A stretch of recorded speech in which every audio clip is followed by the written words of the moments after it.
Hey, welcome to Cherryvale episode 2. We're starting off today with our little mining machine that we made in the last episode, except it's not so little now. I spent the entire last episode making this thing, and I've spent a ton of time in between episodes making it better. And it's quite large now. It's about 9 times the size, but it does have a little bit of a problem. While it is very big and gathers a lot of resources very fast, it doesn't have much storage space, and the storage space is full. And you might be saying, just upgrade the storage space, put more chests on it, and I would, but the create mod won't let me. There's a limit to how many items can be stored within a contraption, because apparently there used to be a problem where if there were too many items in a contraption and you picked it up like that, the game would crash and your world would be permanently corrupted, which is, not great. So if I added more chests than this, it literally wouldn't let me pick it up like that, and I need to be able to pick it up like that because my mines are really far down here, and I don't really want to have to go down here to get resources, so we are unfortunately stuck with this much storage space. Which really isn't that bad. I mean, this is a lot of storage space. This thing is 15 blocks tall, and, there's chests and a couple barrels down there, but mostly chests all the way up. But the problem arises when I have to empty this out. You see, I can just kind of sort them like this, like go through and get all the resources I actually want from here, which isn't all that many, but go through and find all the stuff I actually want, but that takes forever, and when I have so little storage space, I have to do that so often in between mining trips, which is not something I want to do. So we're going to start this episode by streamlining that process, which luckily is not that hard to do because the create mod is all about automation, and this is the exact type of thing that it specializes in. We just need a couple different items to get it to work. First up is going to be a portable storage interface, which pretty much allows you to access the storage on a contraption from not on that contraption while the contraption is assembled, like this one is here. And while I can access this chest, you can't put funnels and stuff on this chest to access them automatically. But luckily, a portable storage interface is really easy to make. We just have to crush some iron, and then we can turn that into a chute, which is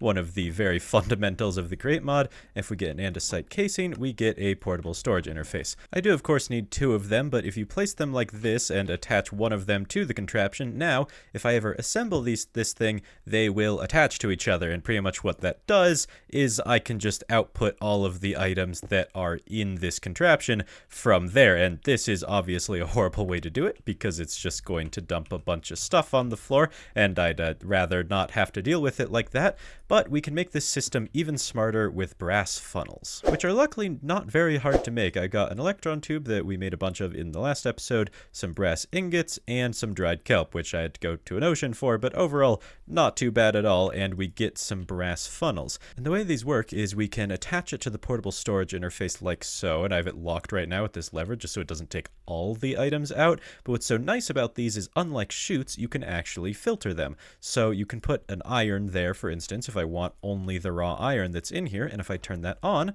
it'll just dump out all of the raw iron, of which there is actually a lot. Oh my God, that is more than I thought.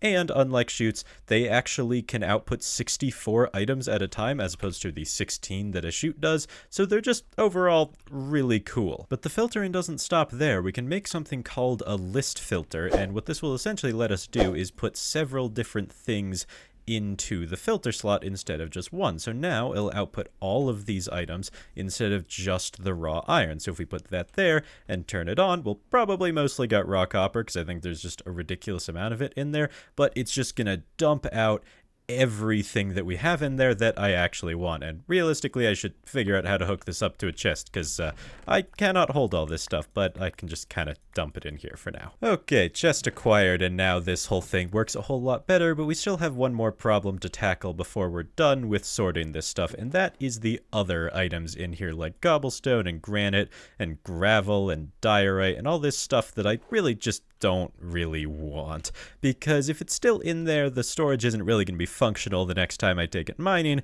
because the only empty spaces are going to be spaces where there used to be copper or any other materials. So what we're going to do is get a filter, put all that stuff in the filter. Where's the cobblestone? There we go. And then we get a brass funnel there. The filter goes on the funnel, light the ground on fire in front of it, and turn it on and watch it burn. This will empty it out relatively fast, but I could add another one if I really needed to. I think for now though this is good, and I'll just wait a little bit and hopefully all the chests should be empty. It's probably leaving some items in here like andesite, and it'll leave like amethyst blocks and calcite and stuff, so I'll have to add more and more stuff to that filter as I encounter them. So I'm just going to do this until all of the chests are empty, adding items either to this filter to trash them or to this filter to keep them in this chest. There we go. I have completely added everything to either the trash filter or the not trash filter, and we got a whole lot of stuff. Just a ridiculous amount of raw copper that I don't really need unless I decide to do some builds with it. Probably too much lapis considering I don't tend to use enchanting tables, and a decent bit of coal. And then of course we also got some metals which are just already smelting in the furnace. That's a lot of this stuff, and a lot of it is still smelting. So definitely a very decent haul, and of course this thing is completely empty now. If we take off this filter and turn this off, the only thing we get are rails, which kind of need to stay in there for it to be functional. So I'm gonna, leave those in there. But now I think it's time we move on to something else, specifically a base. Because this whole area is getting real messy. It was kind of fine when I just had, my like chests and crafting table and a bed. Then I added all my create stuff over in this corner. And now that this thing's here, it's too much. I really need to actually have a base and not just continue to add stuff to the pile of random garbage on the side of this hill. So we need to build a building for it. Now I've designed a couple different starter bases, and I'm not actually sure which one I want to use yet, but they all have one problem in common, and that is they require a lot of resources that I do not have. Specifically resources that are going to be from places that are very far away, like a mangrove wood from the mangrove swamp that is roughly 3,000 blocks over there, or like flowers from a flower forest. Just a lot of stuff that is ages away and places I'm going to want to go to quite often to get those resources. So instead of just like making that journey that takes like half an hour regularly, I'm going to go ahead and make a nether hub now, just so I don't have to deal with travel later. But this isn't going to be some fancy schmancy nether hub. It's going to be very functional, mostly because I don't feel like building a giant fancy nether hub, and also because I just don't really need to build a fancy one. I need something that gets me to places fast, and that's about it, which means we are going to go ahead and use the nether roof. And while I could get up there right now, the only way to break bedrock on the nether roof, or at least the way I use, requires obsidian. And I don't have a diamond pickaxe yet, so I kind of have to solve that before we can actually get building. Luckily though, with the slight modification of placing cobble deep slate instead of cobblestone, this machine does work at the bottom of the world where diamonds are, so let's run it for a while and see how many diamonds we get, because I think it's gonna be a lot. The storage is full, mostly with cobble deep slate, but let's turn it on and see how many diamonds we get. 1 stack, okay. The fact that it's a full stack means we probably got more. Come on. More, lot of redstone. Okay, I'm gonna compact some of this redstone. Oh, okay. That's looking like 2 stacks of diamonds, because that one's not full. I'm guessing there aren't more. Yeah, that's it. Okay, 2 stacks of diamonds is pretty good for like all of 10 minutes of mining. So yeah, I'd say that's a pretty good rate. It's gonna take a second to trash the rest of this, but we can go ahead and get some obsidian now and break through the nether roof. But before we can break the bedrock, we actually have to get past it, because you can only break it from above. Luckily, there are actually a couple methods of doing this. One is to put a ladder on this block and then spam ender pearls until you get past the bedrock up here. But I don't have any ender pearls, so I'm using a slightly jankier method of put a minecart right up against the ceiling, get a boat in hand, get in the minecart, get out of it, and spam right click until you place the boat on the nether roof. This sometimes takes a while, and luckily I have a decent bit of food because you suffocate quite a lot. Okay, I got the boat up, and now all I have to do is get in it, and I think I maybe have messed up because I think that boat's too far away, and I don't have the materials to craft another one, but that could be a problem. Okay, I've decided that boat is too far away, so I went and got 4 more boats just in case I mess up like a billion more times, and I'm just going to try again, but I'm going to try and place it like right on top of the thing instead of a little bit further away like that boat is, because clearly, there we go, that should work. I imagine I just have to actually get into it. There we go. Okay, I just had to practice a little bit, and then I got it first try. Now I can clean up my boats, and we get to do the fun part of actually breaking through the bedrock, which is going to be a little stressful because it requires TNT. It requires 2 TNT specifically, and I only have 3. So if I mess this up, that's that. I'm stuck up here, which I can just, like, kill myself of hunger or something, but, you know, it wouldn't be the most fun thing. So, first off, you have to find a block that's only 1 block thick, because we're only breaking 1 piece of bedrock, and right here will do it. And the way we're going to try and break the bedrock is with a glitch involving headless pistons, which is a little bit weird. I don't understand how it works, I just understand how to do it. Which is pretty much you make this setup right here with another trapdoor there, and what we're going to do is we're going to light this, and then that will extend this piston and light the 2 TNT. What that's going to do is it's going to break this piston, and in the same instant that this piston breaks, we're going to place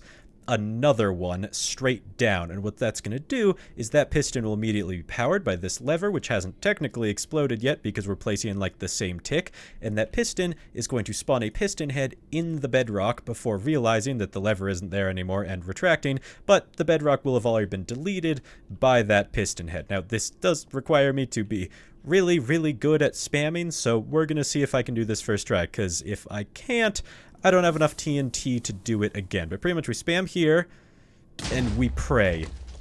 That didn't work. Wait, no, it did. It goes sideways. Okay.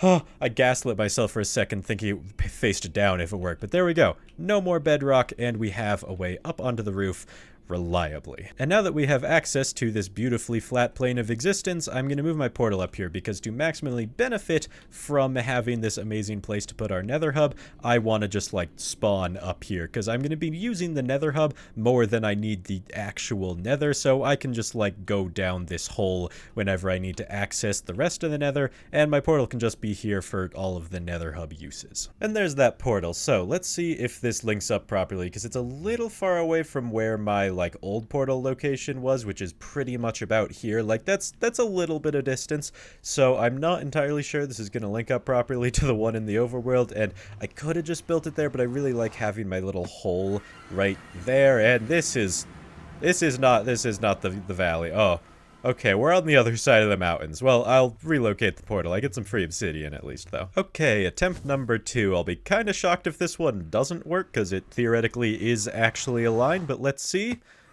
And yeah, we're good. Okay, this is my original portal, and now I just have to get rid of the wrong one. There we go. We've got only the proper portal now, and we just have a little hatch that leads down to, well, currently a piece of netherrack. And honestly, if I made this chute go all the way through, it would just be like direct dump straight into lava, so probably never gonna do that, but currently I can just follow my little tunnel here down to this ravine and then out into the rest of the nether, so it's functional enough for how often I actually need to go down to the nether. But now that we have very easy access to the top here, let's go ahead and make some more portals to all the places I need to go. Made a little list of all the places I want to go, and first up is actually also the furthest away, Mangrove Swamp. It's a couple thousand blocks in the overworld and only a couple hundred in the nether. Right about here, I think, so let's light this thing, and hopefully it doesn't spawn me in like a really ridiculous location. And that seems to have worked, so check Mangrove Swamp off the list, and we're on to Badlands.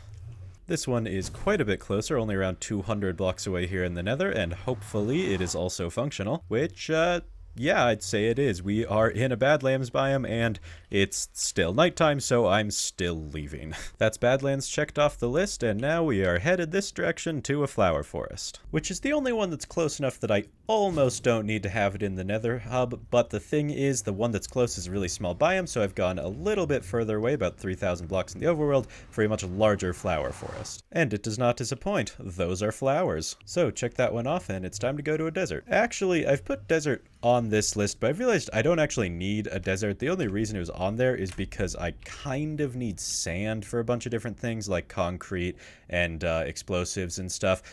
But at the same time, the crate mod adds in a much better way to get sand, so I just don't really need a desert. So not to a desert, to an old growth taiga, which is so close to home base that you can actually see the portal from here. So maybe this wasn't necessary, but that's probably still a couple hundred blocks in the overworld. So yeah, old growth taiga. Some corner of my brain always knows this is my favorite biome, but every time I come to one of these, it's so pretty. Anyway, best biome in the game, and we can check it off of the list, and that is all 4 of the ones we want done, so let's head back home. And now it would be time to just gather resources from these biomes and build my starter base, but the nether hub isn't really functional yet. This portal is the only one that's close enough to my base for me to, like, see from there, and the rest of them, I have the coordinates of them, but having to use coordinates to get to them every single time is going to get so annoying, like, instantly. So before I actually get to, like, gathering resources and building a base, I want to make my nether hub actually have paths that go to all of the different portals. And I think the ideal substance for paths in a nether hub like this is carpet. It's nice, it's flat, and it doesn't allow mobs to spawn, and it's colorful, so you can color code all of the different paths to the different portals, making it a super easily traversable nether hub. Only problem is, I have about 3 wool to my name at the moment, so I kind of have to build a sheep farm. Which is going to be what the next episode is all about, because we're just about out of time for this one, and that is going to be quite a big project and our first actual build here in Cherryvale, so I'm going to leave it till then. But for now, I really hope you liked this video. If you did, make sure to hit all the buttons down below, and I'll see you next time.